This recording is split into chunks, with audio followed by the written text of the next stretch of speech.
बिस्मिल्लाहिर्रहमानिर्रहीम। अस्सलाम वालेकुम नाज़रीन, आप यूट्यूब चैनल देख रहे हैं। मैं इमरान खान हूँ। जो एक बहुत इम्पॉर्टेंट ख़बर है वो तो बांग्लादेश से है और उसने पूरे खित्ते को हिला कर रख दिया है। यानी पहले श्रीलंका, फिर बांग्लादेश। श्रीलंका के हुक्मरान पहले भागे, फिर बांग्लादेश की वज़ीर आज़म भाग गई और दोनों मुल्कों के अंदर अवामी इनकलाब आया। दोनों मुल्कों की जो सूरत हाल है वो पाकिस्तान से, यानी श्रीलंका की तो बहुत बुरी हो गई थी, लेकिन वो छोटा सा मुल्क है, लेकिन उनकी बहुत सारी चीज़ें पाकिस्तान से बेहतर थीं। पाकिस्तान के अंदर तो बहुत सारी चीज़ें बहुत बुरी हैं।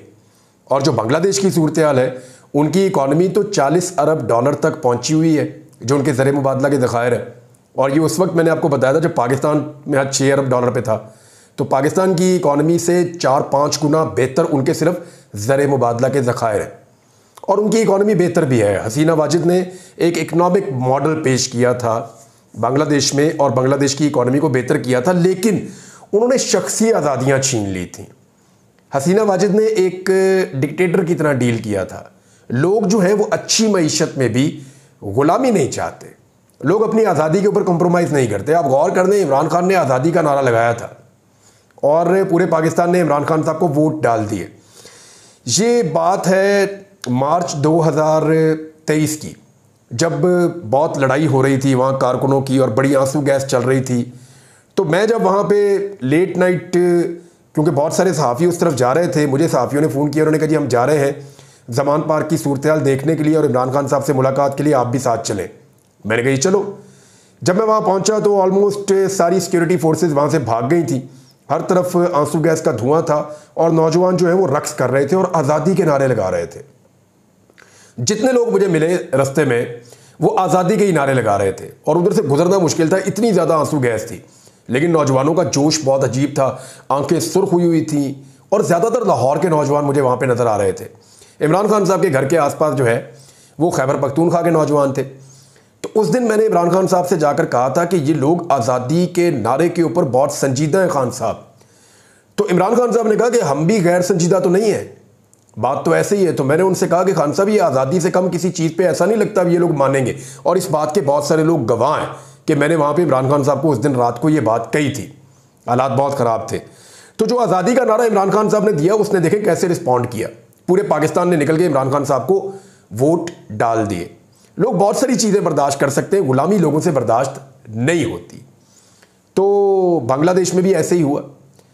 हालांकि उन्होंने इकॉनमी को संभाला, ऐसी पॉलिसी ऐसी चीज़ें की, लेकिन जो एक उन्होंने इस्तेसाल किया लोगों का, जो डिक्टेटर्स वाला रवैया अपनाया, जो लोगों को सजाएं दी, जो अपने लोगों को नवाजा और दूसरे लोगों को दबाया, जिस तरह फस्तायत और जबर का उन्होंने सहारा लिया। बार बार जब भी कोई एहतजाज करने निकलता था वो कहती थी दहशतगर्द है, मारो इसको, बागी है, इसको अंदर तुम दो।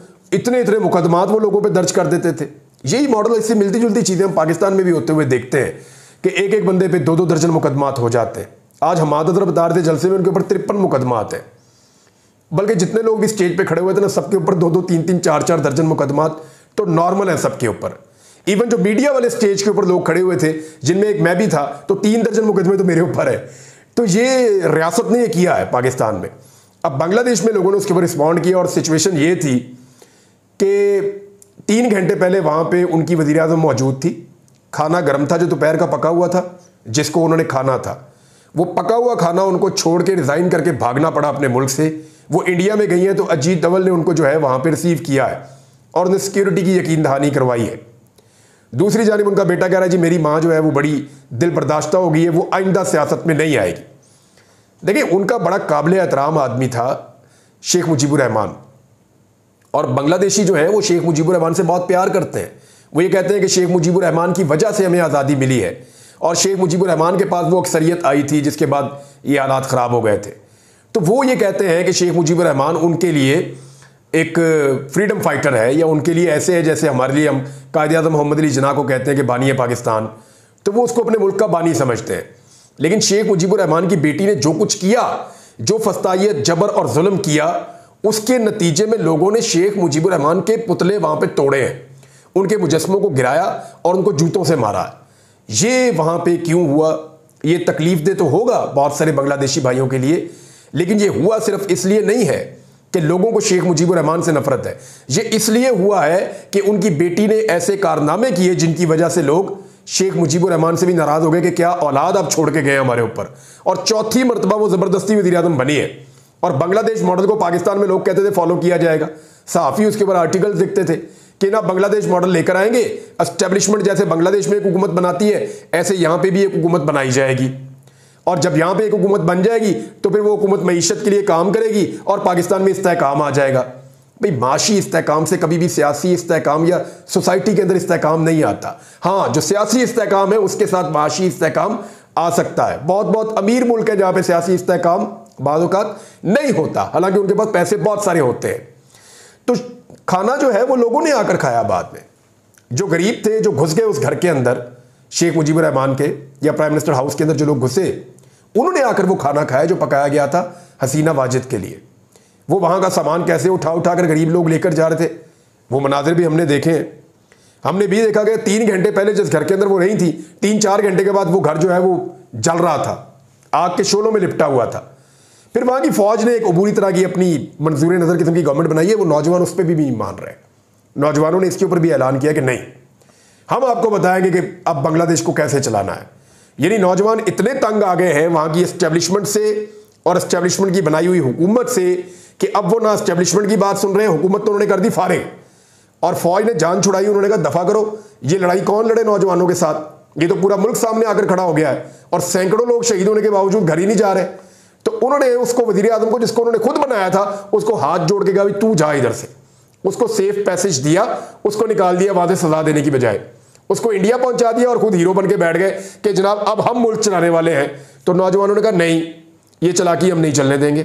उन्होंने ऐलान किया कि मुल्क कैसे चलेगा इसका ऐलान हम करेंगे, और मुल्क के अंदर मेरे ख्याल में अब इलेक्शन होने चाहिए।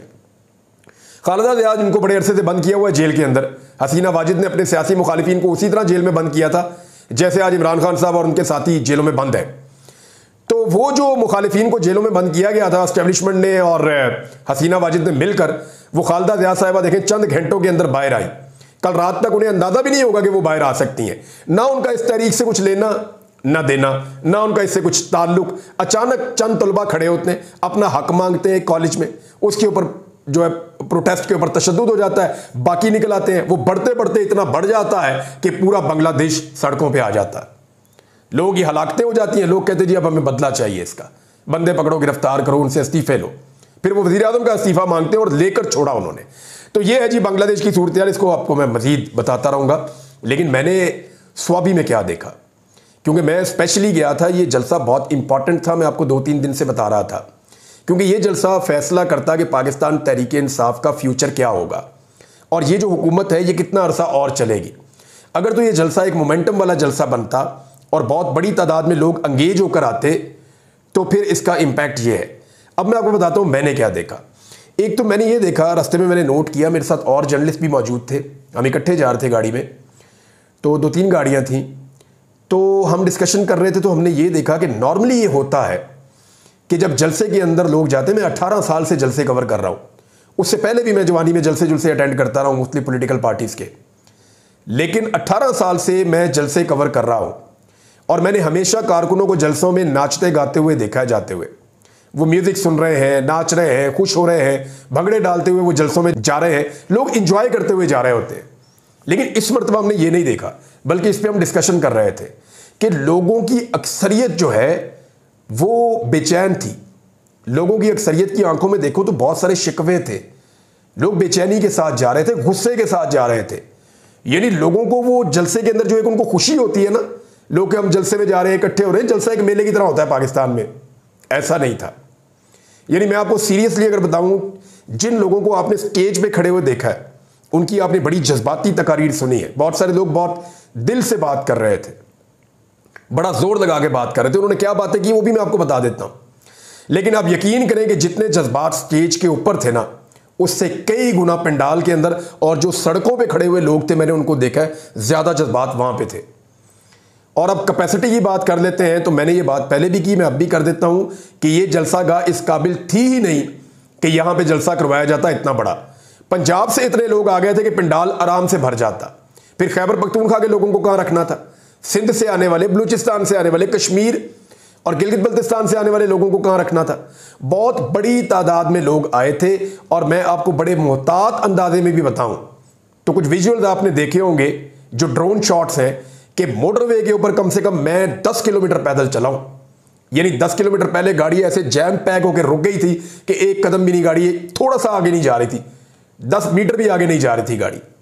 तो वहां पे गाड़ी से उतर के फिर मैं पैदल गया, लगभग 10 किलोमीटर चल के मैं इंटरचेंज पे पहुंचा स्वाबी वाले।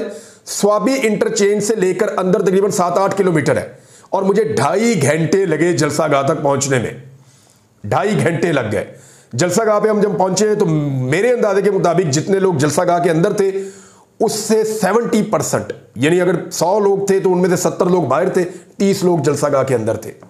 ये जितने मनाजिर देखकर पाकिस्तान तहरीक इंसाफ के लोग खुश हो रहे हैं ना कि लोग लाइटें जला रहे हैं, नजर आ रहे हैं, सामने से ऐसे करके दिखा रहे हैं कि बहुत बड़ा एक हुजूम आ गया है, ये 30% भी नहीं था। 70% या इससे ज्यादा लोग, यानी अगर आप 4 हिस्सों में डिवाइड करें तो 3 हिस्से लोगों के बाहर सड़कों के ऊपर थे। और मैं आपको शर्तिया कहता हूं, आप सर्वे करवा के देख लें कि 70% लोगों ने ये पंडाल देखा ही नहीं, वो इस जलसागाह के नजदीक पहुंच ही नहीं सके। और 50% लोग ऐसे होंगे जिनके कान में जलसे की आवाज ही नहीं पड़ी।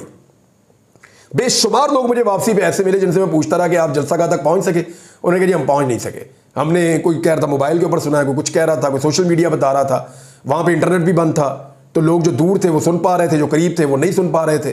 तो एक अजीबोगरीब सिचुएशन बनी हुई थी। तो मैंने उस वक्त ये कहा कि जनाब ये तो इतना दूर ले जाके एक सोसाइटी के अंदर ये जलसा कर दिया है, लेकिन फिर मुझे ये बताया सूबाई गवर्नमेंट ने, उन्होंने कहा जी स्वाबी में इससे बेहतर जगह ही कोई नहीं थी। उन्होंने ये बताया कि इतनी बड़ी सोसाइटी, इतनी खुली सड़कें और इतनी ज्यादा पार्किंग, इसके अलावा हमें कहीं और मिल ही नहीं रही थी। तो हम जानबूझकर इस सोसाइटी में इसलिए आए कि ज्यादा से ज्यादा लोग यहां पे अंगेज हो जाएंगे। अब लोग इतनी बड़ी तादाद में आ गए। और एक चीज मैं आपको और बताना चाहूंगा कि जो अमला था ना, आप उसको जिले हुकूमत कह सकते हैं या पुलिस कह सकते हैं, उन्होंने बिल्कुल कोऑपरेट नहीं किया। क्योंकि मैं पैदल चल के गया तो मैंने देख लिया, लोग इतनी बड़ी तादाद में थे कि सारे लोग हाथ पे हाथ रख के बैठ गए थे। कोई ट्रैफिक पुलिस नहीं थी जो ट्रैफिक को खोलती, वहां पे कोई दीगर पुलिस नहीं थी जो उनकी मदद करती या लोगों को रास्ता बताती, कोई सिक्योरिटी का इंतजाम नहीं था, कुछ भी नहीं था। सारा का सारा सिस्टम ही कोलैप्स हो गया था। शायद लोगों की बहुत ज्यादा तादाद होने की वजह से, या हो सकता है कि पाकिस्तान तहरीक इंसाफ की इंतजामिया इतनी बड़ी तादाद में लोगों को एक्सपेक्ट ही नहीं कर रही थी शायद कि वो पहुंचेंगे। लेकिन लोगों का पहुंचना अपनी जगह पे, लोगों का जो रिएक्शन है वो अपनी जगह पे। यानी मैंने देखा है कि लोगों की आंखों में गुस्सा था। आज लोग उस तरह जलसे में नहीं आ रहे थे जिस तरह लोगों को मैंने पहले जलसे में आते हुए देखा। हर आदमी के दिमाग में एक ही सवाल था कि इमरान खान की रिहाई कब होगी, और हर आदमी अपनी पूरी उम्मीद इमरान खान से लगाकर बैठा हुआ था। और ज्यादातर लोग जो है वो बात कर रहे थे बिलों की, ज्यादातर लोग बात कर रहे थे हुकूमत की नाअहली की, ज्यादातर लोग बात कर रहे थे महंगाई की। लोग पिसे हुए हैं, बहुत परेशान है। और खास तौर पे हर आदमी इमरान खान की बात करता था कि वो बेगुनाह अंदर है, वो कब बाहर आएगा।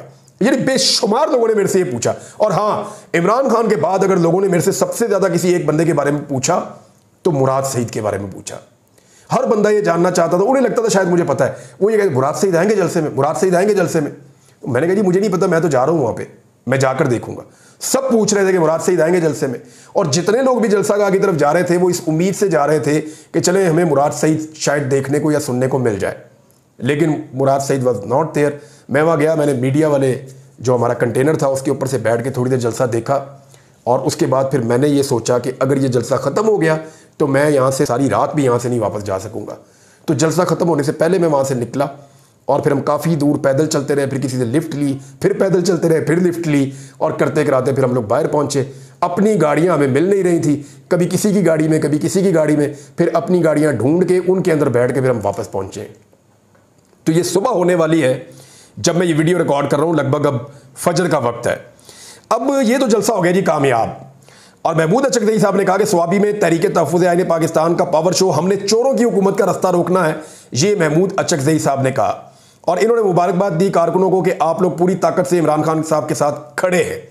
और इनके अलावा जो है वो एक खिताब जो है वज़ीर खैबर पख्तूनख्वा ने कहा, उन्होंने कहा जी हम आएंगे अगस्त के आखिर में या सितंबर के शुरू में इस्लामाबाद आएंगे जलसा करने के लिए। डी चौक में जलसा करूंगा, किसी का बाप नहीं रोक सकता, मैं आऊंगा और मैं जलसा करूंगा। चोरों डाकुओं से कौम को हकीकी आज़ादी हम दिलाएंगे। इमरान खान अपने मौके पर डटकर खड़ा है, आज भी डटकर खड़ा है। हम अपनी जद्दोजहद जारी रखेंगे, इन चोरों और डाकुओं से अपनी कौम को हकीकी आज़ादी दिलाएंगे। इमरान खान हमारे बच्चों के मुस्तकबिल की लड़ाई लड़ रहा है। ये तकारीर आपने सुनी होगी, ये सारी चीज़ें वहाँ पे हुई। बैरिस्टर गौहर साहब ने कहा कि इमरान खान अपने मौक़िफ़ पर डटे हुए हैं और हम चाहते हैं कि मुल्क सबके लिए, मुल्क में सबके लिए एक ही कानून हो, और जल्द इमरान खान साहब आपके बीच में मौजूद होंगे, इसी तरह अगर आप डटे रहे तो। साथ उन्होंने कहा कि इमरान खान एक नजरिए का नाम है, हमारे कारकुनों और खवातीन के साथ ज्यादतियां हुई लेकिन सब डटे रहे, ये लोग इमरान खान का बयानिया नहीं मिटा सके। जलसा का में कहा गया कि तुमने इमरान खान पर क्रॉस लगाया था, अवाम ने तुम सब पर क्रॉस लगा दिया है, यह भी कहा गया।